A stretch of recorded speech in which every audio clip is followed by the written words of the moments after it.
Hey friends, my name is Justin Smith and I'm the Student Development Director at James River College. And over the last several years, I've had the privilege of getting to know several people. And over the next several weeks, we're going to sit down with several of my friends and talk life, ministry, business. We're going to talk all kinds of different things, different subjects, different topics that I think you would enjoy. So we're going to call this Coffee Conversations. And so today, I want to start off with a great friend, a guy who I've really looked up to. Even though he's much younger than me, I do have such honor and respect for you. And so this is Austin Westlake. More than a title, he's a friend, and but he is the Southern Missouri District Youth Director for the Assemblies of God, and is doing such a phenomenal job. You've been at this how long now? A little over 2 years. So we celebrated 2 years like last week. Oh my goodness! It seems like yesterday. I know. It's, and then sometimes it seems like 5 years ago. Yes, especially because of the season that we've all been through. It's like it seems like we've been at it for a lot longer than we have. But other days I'm like, whoa, I feel like we just moved here and it's 2 years already. So. Yeah. So tell me real quick. Tell me or tell our friends tell me about you. Tell me about your family. Yeah. All right. You're married. Got a wonderful wife. Yep. I have an awesome we all know the secret to ministry is not necessarily what we bring to the table, what our spouse brings to the table, right? Absolutely. The Holy Spirit speaks to me often through the voice of the Holy Lauren. It's crazy. But I have an amazing wife, Lauren, and we've been married now for over 7 years.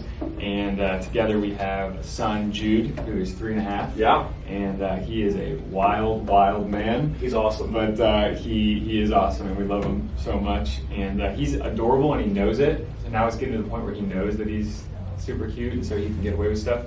But we love him, and we're getting ready to welcome a baby girl into the family in December. So I am. Do you have a name yet? Is it private? It is private. We have a couple of options. We haven't settled on this is absolutely the name. You told me, but Justina. Okay, it's awesome. It's amazing. Not quite. But No. We have a couple names, but that's not one of them. But it hasn't been officially decided on, but we kind of know where we're going to go. So that's great. Yeah, that's great. So, you were born in Missouri? No, I was actually born just outside of Chicago in Naperville, Illinois, where my dad was the youth pastor from 1988 to 1994, almost 95, and that's where I was born. And my family, though, really is from Kansas City, Missouri. That's where my family is really. We would all say that's home. My grandfather took over a church there in the 1970s, pastored it for about 35 years. Wow. Handed it over to my dad in 2006. And that's where my family has spent the most time. So I lived there from the time I was 12 to 28. So are you second generation preacher's kid? Third generation. Third generation preacher's kid. That's fun. There were 13. I think I was the 13th or 14th person in my family to go to Central Bible College. Wow. So there was a lot of people on both sides who went to CBC. That's awesome. Rest in peace, CBC. Yeah. But that was that was just a part of the family. It was pretty cool. So that's really fun. I come from a ministry family as well. My wife comes from a ministry family, and it's such a I don't know. When you're a kid, you're like, oh, my dad's a preacher, and yes. But then later as you grow up, you go, wow, what a blessing that is, and it's a lot of fun. It's a lot of fun. So when you were a kid, when you were younger, so what year were you born? 1990. 1990. Yep. I was a freshman in high school. That's crazy. In 1990. That just makes me feel. Did you have a mullet? I didn't, but I'm kind of growing one right now. I wish I had one. Kind of going for it. If Lauren would let me have one, I would have one tomorrow. My dad wouldn't let me have a mullet. He wouldn't let me have one. So, quick story. Came home one day, and my friends have been getting this like kind of feathery haircut with shaved on the sides. And I'm like, that's what I want. One, because I wanted to fit in. Yeah, of course. Two, because I needed a haircut. And so went and got my haircut, came home. It was straight bowl cut. She just cut right here and shaved. And I came home, I'll never forget this. I came home, my dad looked at me, he goes, what did you do? I was like, I got the new haircut. And he goes, that's dumb. And I was like, literally, you walk in our front door, and right to the right was my bedroom. I just looked down and went, walked in. Straight in your room. Yeah, I was like, I wore a hat for like 3 weeks. So. Oh yeah, everyone has had one of those haircuts where you have to wear a hat. Yeah. Like it looks like somebody put a blindfold on and tried to carve a pumpkin or something. That's like, we have all had it. Okay, so after the release, the state of Missouri released us back into the wild after COVID. Did you get a haircut before you were out of COVID, or after you let out? I got a haircut after. So I went a long time without a haircut. I wore this hat for about. I probably wore this hat for like 2 months straight. Yeah. Did not take it off. You know, it's really funny because you can go like, I can go like 3 weeks without getting a haircut, and I'm like the crisscross of Samson, right? And so Samson's hair grows out and he gets strength. Mine grows out and I feel like I get weaker, and I'm like, I don't know if it's a security issue. I'm not sure, but. I do, because my wife makes fun of me. I'll be having a conversation with her, and rather than look in my eyes, I can see that she's looking up at my hair if it's been like 2.5, 3 weeks, and I already know what that means. I'll just say, I'll schedule it. Yeah. Sorry, I already know. You don't even need to talk to me. I got it. I'm in. Yep. So, one of the things I appreciate about you is your knowledge of sports, right? So you're a sports guy. I like it, but limited knowledge. But Okay, so let's do this. Top 5 all across the board athletes. Ever Go. Tiger Woods, Michael Jordan. I really hate to say this. Are we doing athletes or like winners, champions? Athletes. Overall. I mean, I think you got, well, Wait. Are you going to say the TV word? Yeah. Don't say it. And I don't want to say it. Skip it. Okay. All right. Tom Brady. Okay.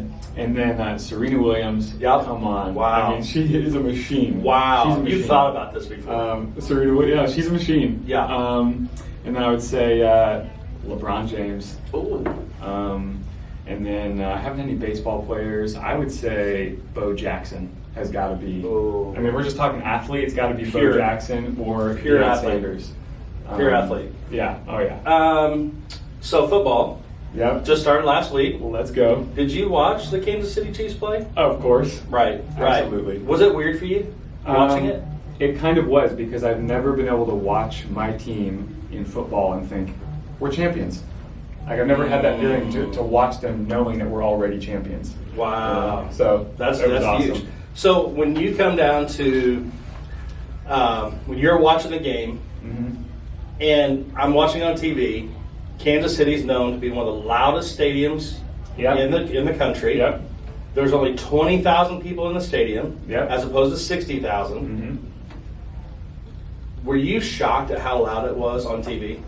Did you think they were piping it in or something? I thought they were. Yeah, it seemed like they were. We were like, man, it still seems really loud. And I don't know if it was just because there was more seats for it to echo off of, less clothing to soak up all the sound or whatever. Yeah. But either way, it was loud, and I was surprised by it. But you know what? We're the champs, so That's right. We got the best fans too. Can we just parallel this real quick with church? Can I give you my thoughts on this? Sure. So, I'm watching the game. A third of the stadium, still super loud. Yeah. Matter of fact, I heard Travis Kelce said in an interview, he's like, the Texans were on third down, and they had to like totally change everything because they couldn't hear because it's still a third of the crowd. So let's put it into church perspective. If we look at the church and we think everybody's involved, Yeah. when the truth is, it's about a third of the crowd. Yeah. Could you imagine if we had everybody involved right now? If you had every student involved, if you had every person worshiping in the service, if everybody was lifting their voice, how loud would it really be? Because I've been to the Chiefs games because I went to watch my Indianapolis Colts get worked. Matter of fact, We were there together. we went there together. Coldest night of my life. Single coldest night of my life. I've never been in such pain. It was so cold. It was amazing. And what was more painful is that your team was winning and throttling us. In the playoffs. Yeah. But I remember looking around, even at that game, and it's so loud. Yeah. But I looked around, and there's a lot of people not cheering. Yeah. There's not a lot of people involved. What would you say not trying to shift it real quick, but what would you say to the people who may be watching this video, to a student, a college student, someone who's thinking about going to James River College? What would you say to a student, or even to a leader, or just maybe a parent that's watching this today, about their involvement right now? What should they be doing? I would say that they should just be consistent, just be showing up, getting involved. Right now, a very hot topic is in leadership is influence, right? Everyone wants to be an influencer, whether it's social media or otherwise. People want influence, and the truth is, God has a measure of influence that all of us are supposed to have, but we'll never have the influence He wants us to have without the involvement that He's expecting us to give. And so we have to give involvement. We have to show up, have to be consistent, have to be involved, and really no one else can give the contribution that God wants us to give. And so it's easy to look at the crowd and say, oh, there's other people doing it, but no one can give the exact contribution that we can give. And so it changes everything. It changes the game. And it makes everything more effective, right? Because when the tide rises, all the boats rise, right? That's it. So that's it. You know, it's really cool. We heard a phenomenal message yesterday by Pastor John Lindell. And on excuses. And I was like, holy cow. And for real, right? It's like, just when you think you're like, I do enough. I'm busy, right? Which busy is such an excuse word, right? And so we're going through all that. Going back to the game. So a third of the stadium, right? And I'm like, we're trying to be smart right now, not traveling too far from the homeland, and just trying to keep everybody safe. And I'm talking to one of our students, one of my friends at the college. Did you know that there were still tickets available for that game? No, I didn't. So, if you could be one of the most unique games in the history of the game, and you could be a part of it, and there were people thinking, "There's no way I can go," but there were still tickets available. An hour before the game. And I think so many times we look at that and go, there's not an opportunity for me. There's not a place where I'm going to fit in. There's not a thing that I can do that's going to be like win-win. You know, so they go, well, can't help. Listen, I've never been to an event where I couldn't have one more person help stack chairs. Absolutely. I've never been to an event where I didn't have someone who could greet and say hello to people. What are some simple things like that you've seen over your ministry, because you pastored for how long? 5.5 years. 5.5 years. You grew up in the church. You've probably held a vacuum or two in your hand at 10 o'clock at night after a service. Many times. And again, for all of you watching, there are going to be some surprises for you today. We actually don't just sit around and drink coffee all day. That's right. And we don't just go golfing all the time. We just, I've never played around a golf. Confession, I've literally never played around the golf. I don't know how to golf. Sorry. Hey, thanks for being with us today. That's Austin Westlake, and I'm just messing with you. Never. I'm just messing with you. Never. Not once. Never played around a golf. If I took you, would you go? Yeah, but you got to teach me how to hit the ball. No. We're going to take the cameras and we're just going to go. This is going to be so good. so tell me, like, what would you like? Give me 3 simple things of ways people can get involved. You don't have to have a talent to do it. You don't have to be gifted to do it. But it makes a difference in the church. What are 3 things? I think asking the right questions, right? Asking people, hey, what needs to be done? Like, what can I do? Start. How can I help? A lot of times we just assume that the answer is a certain thing, so we don't even ask the question. Like, oh, they've got enough people. But we've got to remember that usually it's 20% of the people doing 80% of the work. So by us not doing our part, we're actually hurting our friends and hurting the people who serve us at church or at any event that we go to. And so ask the right questions and say what actually needs to be done. And then I think also making yourself available and not just saying like I want to do something, but being available, clearing your schedule, making some sacrifices to show up and do something. And then I would say your attitude as well, understanding that this is a blessing. This is not a burden, this is a blessing. We get to do this, we get to build a church, we get to help people. When people are in their deepest, darkest moments, who do they turn to? They usually turn to the church or a faith-based organization that has been there for them in the past. So if you want to make a real difference in someone's life, be a part of the solution. Wow. And so I think for us right now, it's like a lot of people can feel helpless. Like I can't really do anything. I don't have anything to give. But Wow. just jump on board with something that's already working. Yes. And then you get to be a part of the solution. And Right. I think a lot of people too just assume that because they can't do everything that someone needs in that moment that they shouldn't do anything. The enemy wants to convince us that if we can't do everything, we should just do nothing. Wow. But we've all got to do our part, right? That's right. When God solves problems, He doesn't use a person; He uses people Yes. working together. Yeah. And so it's it's a group of people, Yeah. an effort. So It's really interesting. You said something right there about be a part of something that's working well. yeah, And there's a lot of young people that are going, I don't want to do it that way. But here's what I've found. I've been a part of ministries. I've been a part of several churches in the past.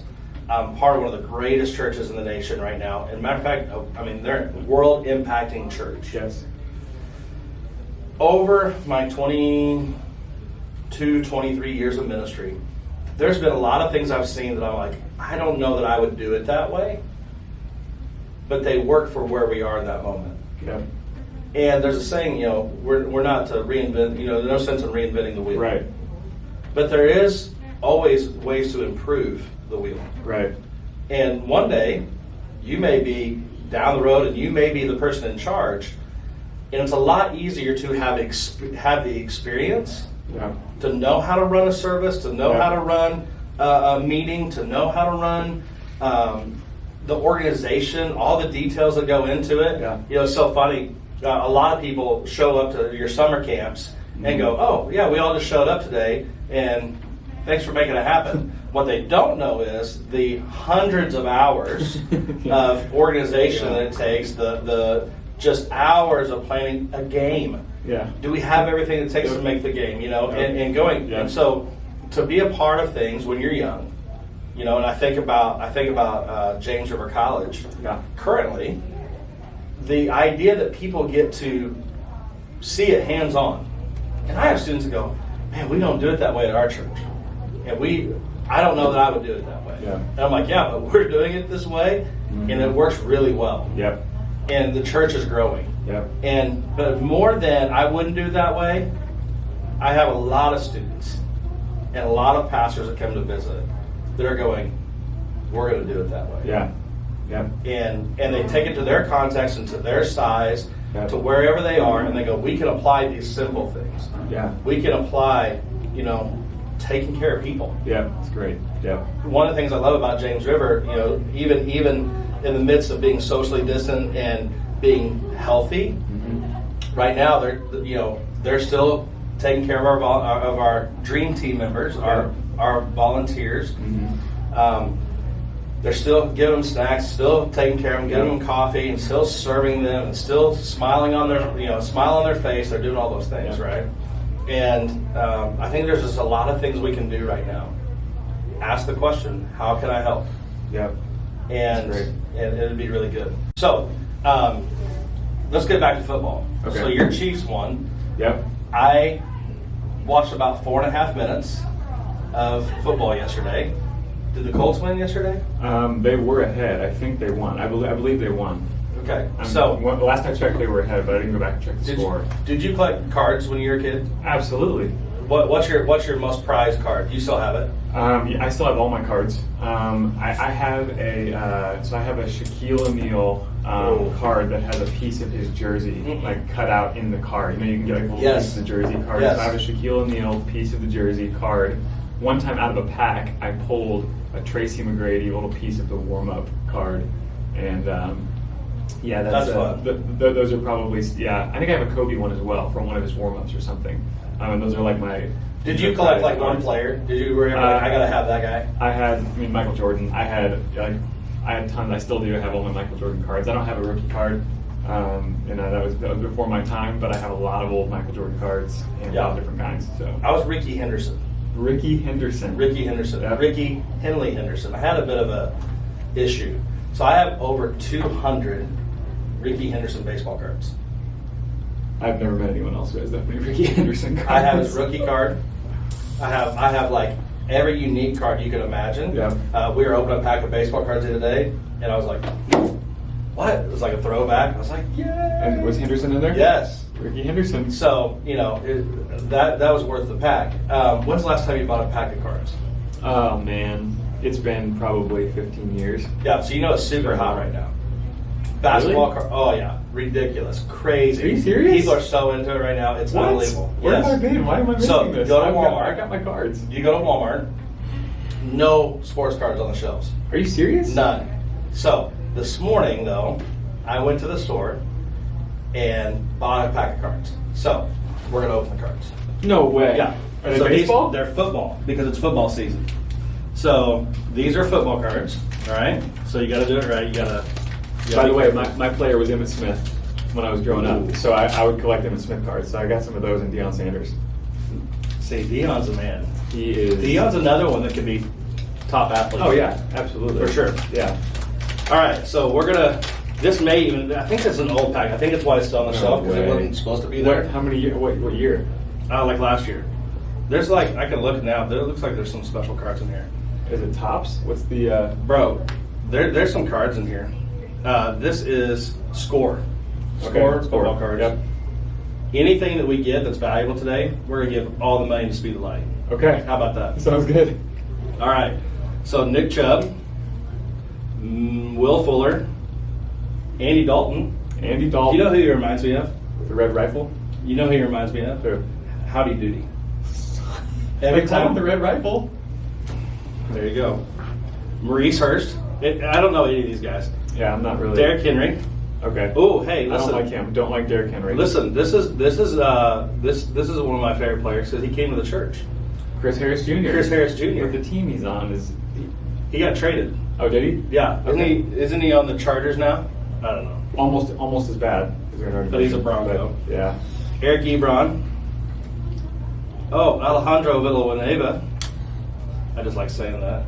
Xavier Howard. I'm hoping for something really good here. Yeah. There's one particular player, maybe two, that I'm really hoping for. What about Patrick Mahomes? Would that be awesome? Would you keep it or give the money to Speed of Light? Depends on how much it's worth. Allen Robinson. James, maybe what if you bought it and gave the money to Speed of Light? Okay. All right. James White. I'd get in trouble for buying your card, though.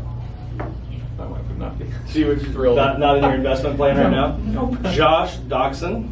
Sam Darnold. Here, you say that name.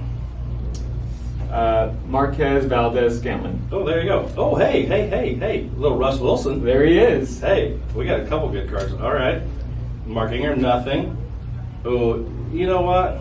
You can say that name too. I know how they say it, but I can't say it. Yeah, which he now plays for. I think he plays for the Buccaneers now, Tampa Bay. Ooh. With TB. TB. Tom Brady. Oh, Sorry, I said it. I'm Luke. edit that out. Is it Coakley? Coakley? I don't know. He's a good guy. Geno Atkins, DeAndre Hopkins. Okay. Bad card. Throwbacks. How about Antonio Brown? Antonio Brown. That's a holographic card too. It is. And James Conner. Are these still throwback cards? Something. I don't know what they are. Sam Darnold.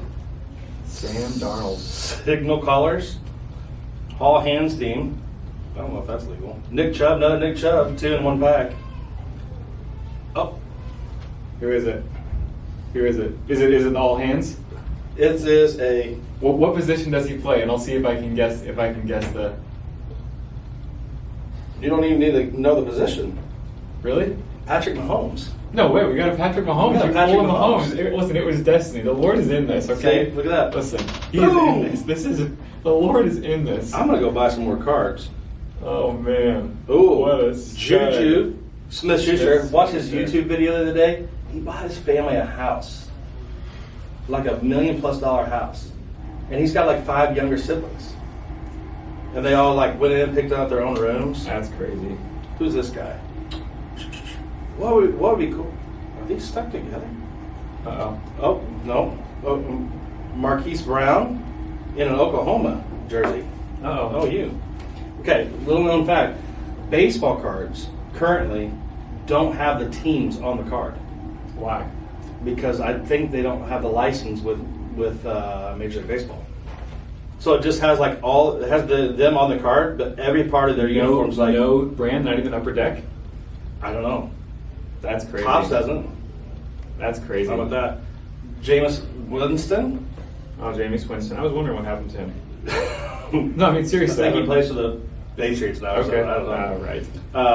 Here's about this. How about fantasy stars with Aaron Rodgers? Aaron Rodgers. He's a quarterback up in Wisconsin. He is. I almost met him, but I say almost because I walked up to him and he was eating a chicken wrap at this golf course. Yes. And I walked up to him with a hat in my hand and a marker for him to sign the Sharpie to sign the hat, and he completely ignored me. Acted as if I wasn't even standing there.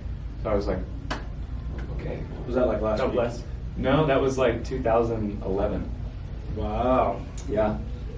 Yeah, that was the day I also If yelled you'd at only Michael Jordan. know if you met Michael Jordan. I yelled at him, he looked at me, and he was like, there's a video, I have it on video. I was like, what up, Mike? And he looked over his shoulder like, huh? And then he just like kind of shook his head and kept walking. That's funny. Yeah. Cam Newton, you met him? Nope, I have not met him. I'm just trying to figure out what another DeAndre Hopkins celebration. I'm just wanting something really good. I mean, we already got the best card that there is to get. I mean, oh gosh, it just pains me. It just ruins the pack. Uh-oh. TD. You got one. Yeah. Captains. Remember when he used to play for the Patriots? Yeah. Nick Bosa, Ohio State. Nick Bosa. Marquise Brown. Terry Godwin. L.J. Scott when he's for the Spartans. This is a big pack. Julian Love. Bro. Back in my day, they had like eight cards in a pack. Elijah Holyfield. Right. I called my mom the other day, right? Mm-hmm. My mom. Finding baseball cards when you go to Walmart, buy them. Basketball cards, get them, right? Want her to help her son out because I'm 45 and buying cards. So are they selling well, like on eBay and stuff? Nuts. Really? Nuts. Like basketball cards, find a pack of basketball cards right now, you can just take it and put it on eBay, and it'll sell almost double what you just paid for it without even opening it.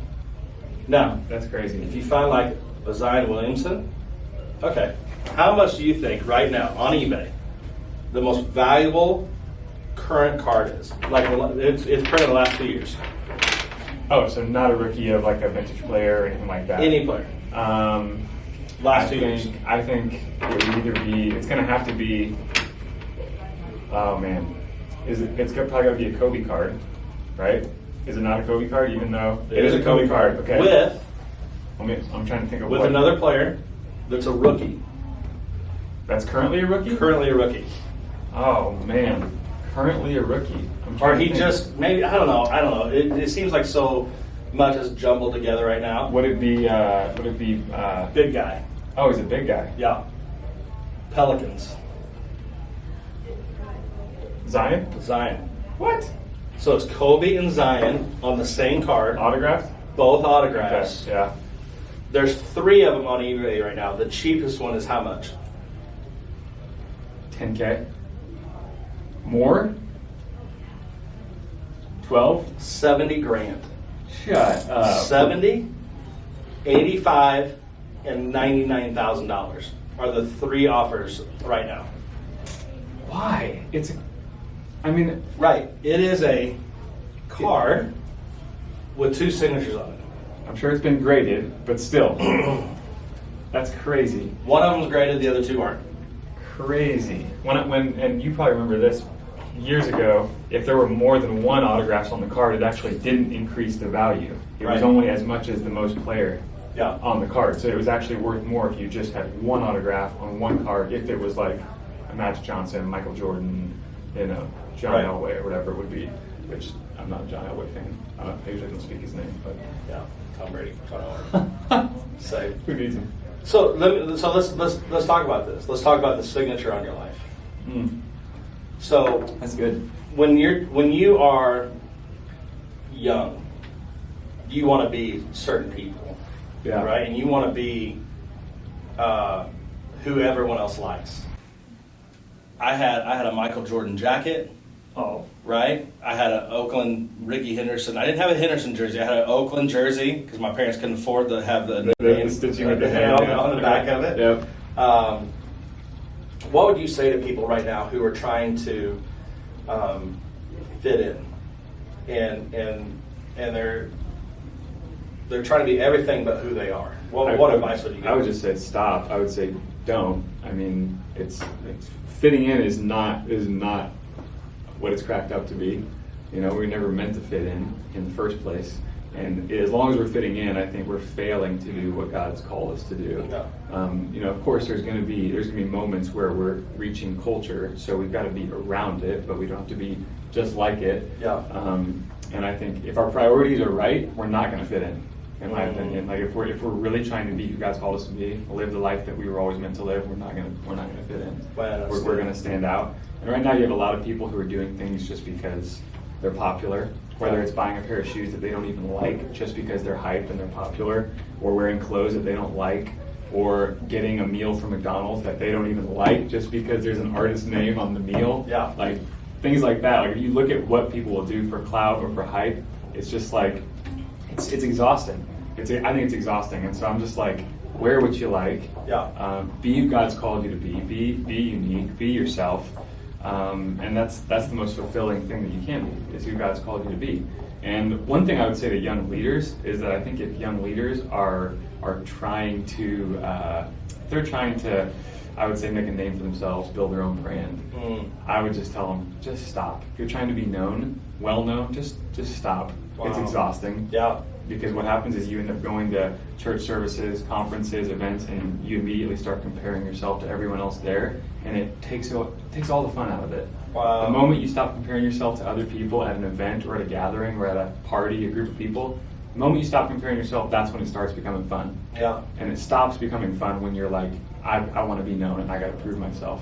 It's Right. not fun anymore. Yeah. Then it's all this sick game that no one else is playing but you and maybe a few other people there, and it's not fun. That's it. So I just think being who God called you to be, it's the best, and it's an adventure. Yeah. I quit trying to be Joel Houston about 15 years ago. Stop trying to sing. Right. Like the first. So I used to sing. Did you know that? Yeah. And you so sang in college, right? I sang in college. I led worship for years. Different churches I was at, and but I remember like trying to be a different singer, and man, it never worked.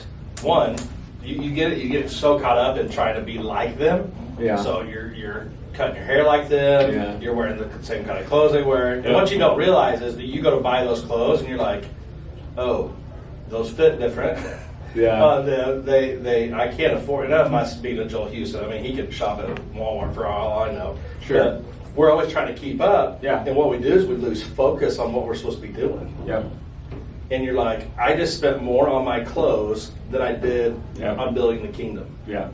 You know, tell me about. I know one of the things that means a lot to you is missions. Yeah. And Speed the Light. Yep. So what is? Tell me about your heart for Speed the Light. What's that do? Well, Speed the Light is the missions initiative of students in the Assemblies of God. So Right. in the United States, we have over 13,000 Assemblies of God churches. Yep. In our district, we have about 360, give or take a few, depending on the season of the year. But the missions initiative of the students is Speed the Light. Right. And it's the students' responsibility to raise money to purchase vehicles and communication equipment, such as sound systems, projectors, screens, things like that, for missionaries all over the world. And so you've got kids who are raising general money for missions, adults who are raising general money for missions, but the students' responsibility is to buy the vehicles, because without a vehicle to get into the Rift Valley in Kenya, there's not going to be a missionary that can go into the Rift Valley in Kenya. Wow. So they've got to do that. And I once heard a leader say that if it's everyone's responsibility, it's no one's responsibility.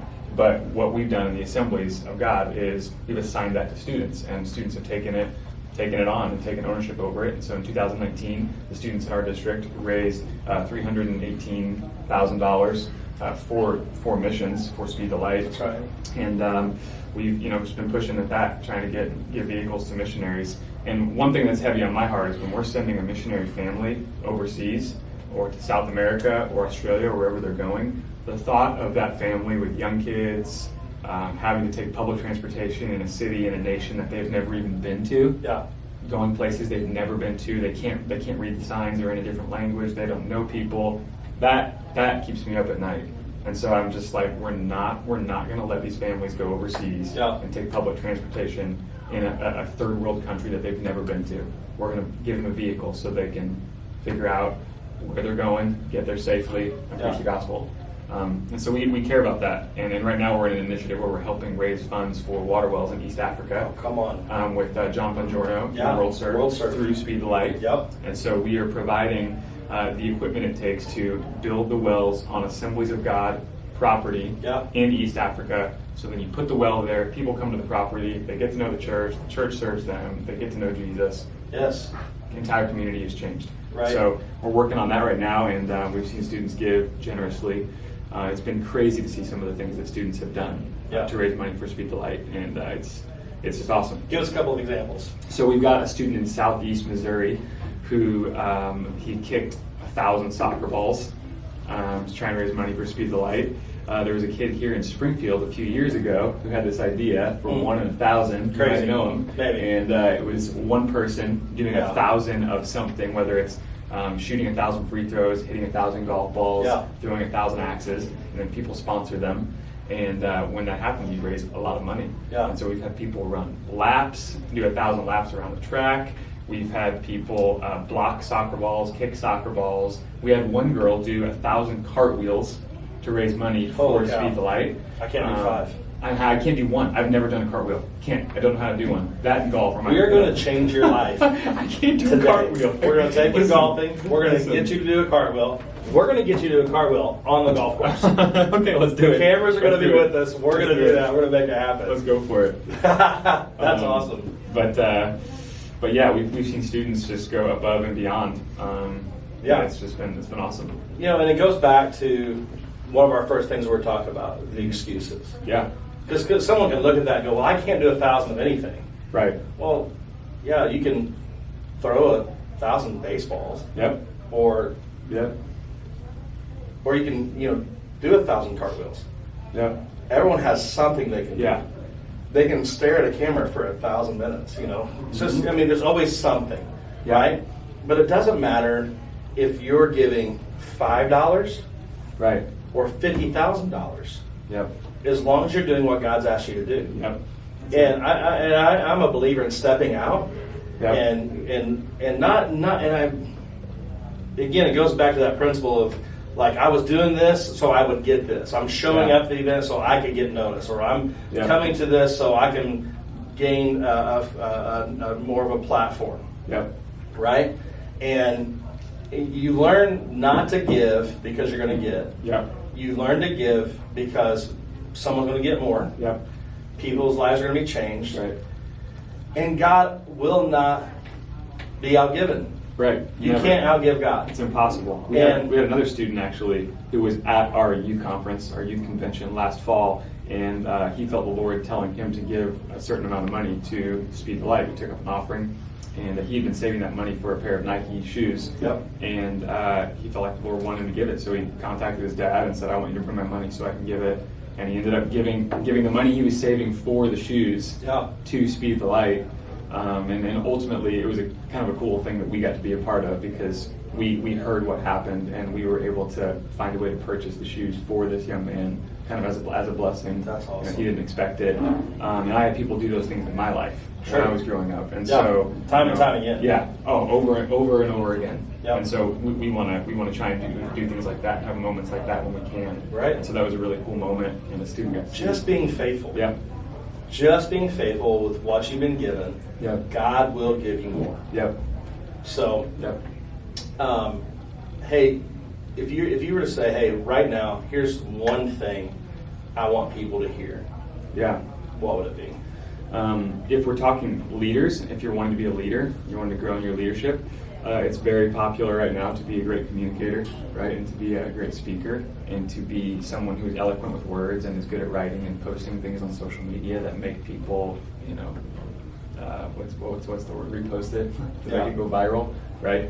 I think we need people who are not just well spoken, but people who are well versed in Scripture. And I felt like that's something the Lord put on my heart in July, was just that stop worrying about being well spoken.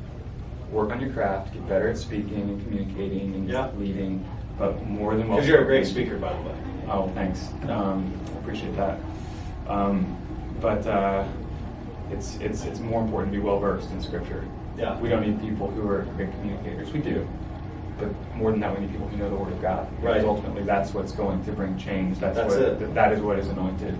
Yeah. It's God's Word, even more than we are. That's awesome. And so that's one thing that I'm passionate about right now, because that's kind of what the Lord has been doing in me.